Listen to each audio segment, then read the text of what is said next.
to Richard at RICHPLANET.net, and if you can guess what R stands for, and if your name comes out of the hat that we're going to draw, then you can win some goodies from the Rich Planet store, whether that's t-shirts, mugs, whatever's left. We sold a lot on the tour, but I'm sure we can find something. R2. R2. Alright, R2, over and out. We're going to go backwards to Birmingham. There's a guy there, right, called Mark Conlon.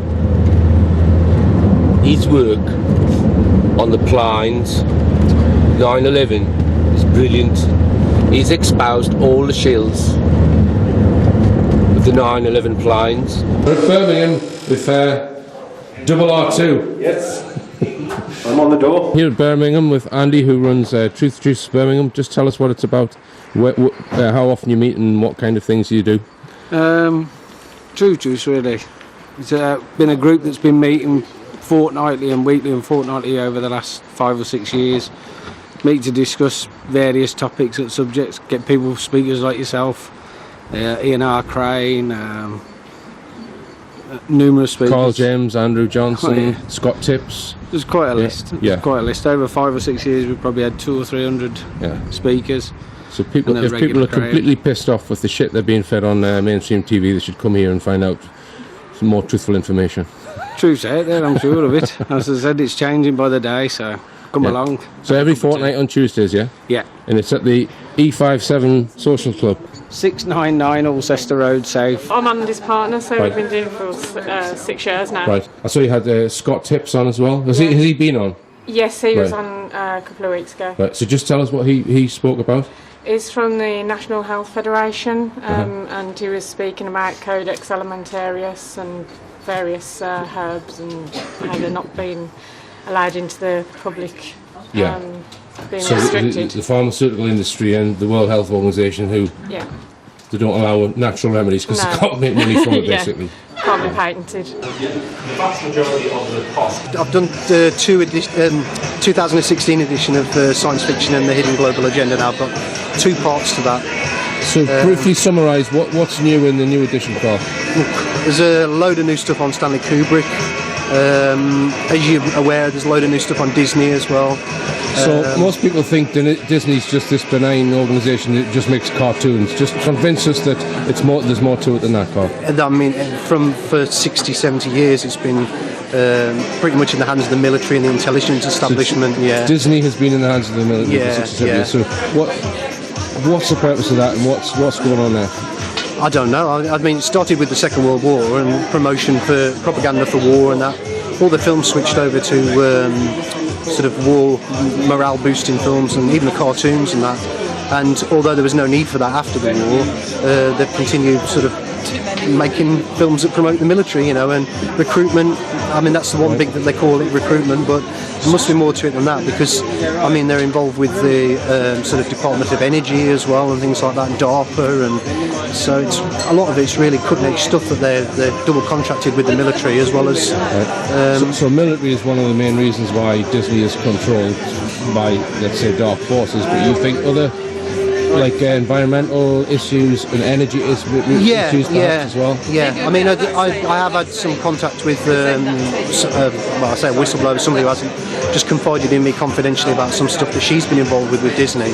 And she very much says to me that there's a big push for this sort of energy and consciousness thing. Right. So it's like human behaviour and perceptions of reality and that sort of thing. Right. And energy is a big part of that, with the technology they can use to sort of push it that way as well. So it's. And what about environmentalism or fake environmentalism? Do you think that's part of They very much push that, Disney does, yeah, absolutely they do, yeah. There's a big agenda with sort of the breakdown of the families as well and things like that, so I mean that ties into the Agenda 21 as well, which again is into the environmental stuff as well, so it's, Okay, and do you think it's mainly aimed at children, or do you think it's the let's say the hidden message in Disney films, are they aimed at adults or children? adults, because there's a lot of the themes are very adult, but a child doesn't necessarily pick up on them in the same way that an adult would. but there's a lot of sort of embedded sexual stuff as well. This is in children's. Children's. Ostensibly, it's a children's film, but, there's messages in there aimed at adults. Absolutely, yeah. Sexual imagery, that sort of thing. I mean, it's easy to find that sort of stuff. You just look on the internet of images, films like The Little Mermaid, and I mean, I did pick up on some of that in a trailer, which to me was quite blatant. Sexual imagery. So what do you think's the reason why they would put stuff like that in? Or is it just them doing it because they can, or is there a reason why they would do that, do you think? I think there's very much this thing with belief systems, you know. Is it promoting promiscuity or? And I think there's that as well. Yeah, absolutely. Yeah, it's getting people sexualised at a younger age, because there's this thing that, I mean, how true it is, but it's loosely called princess programming, and they've got warrior programming for the boys as well. Say that again, princess. Princess, as in princess, you know, fairy tale. Yeah, right. And warrior programming for the boys, and again, which ties into the military stuff. But it's very much sort of making.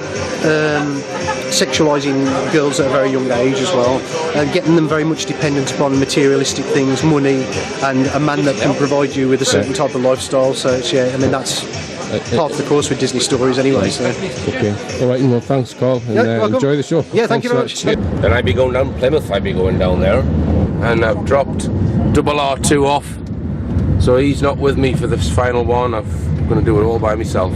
Let's just hope the back holds out. The show in Birmingham was very interesting. The audience sat there till almost midnight asking questions, which is encouraging. It shows that people are concerned and are looking for answers. The voice is going a little bit, so I'm going to shut up and concentrate on me driving.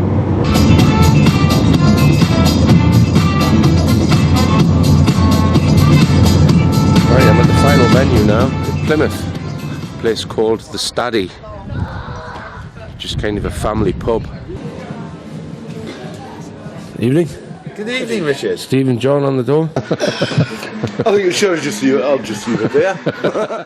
You're the light that I want. Won't you die in my arms? In my arms, in the dark. You are my eternal kiss. Your light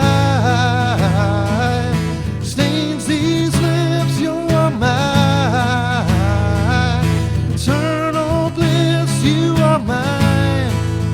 You are mine. You're mine. Eternal kiss.